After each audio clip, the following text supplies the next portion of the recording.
Yo, what up guys? Naruto fan ba kayo? Kasi kung oo, ang daming free rewards ngayon sa PUBG Mobile X Naruto Collab. Hindi lang yan kasi may 90s Invasion rin tayo, Hidden Leaf Village, Ninja Run, Sega! At saka syempre, Chidori. Wagang!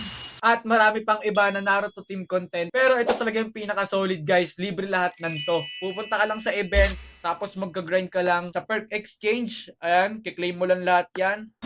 Tapos pag nakaipon ka, pwede mong exchange yan sa Naruto outfit, sa Naruto voice pack, at marami pang iba. Hindi lang i-claim. Pagkatapos nyo i-redeem guys, punta lang kayo ng inventory. Punta kayo dito sa pan-5 box. And ito na yung Naruto Legendary set. Use nyo lang guys. Mamimili na, tignan mo pa. Ang ganda. Akatsuki set, Hidden Leaf set, at saka Konoha Anbu set. Ang pogi, di ba? Ako, Akatsuki set agad yung pinili ko. Angas kasi ng iconic black cloak nila eh. Kayo, anong pipiliin nyo? Comment nyo dyan sa comment section at syempre, wag na wag nyo kakalimutan mag-claim habang available pa yung event.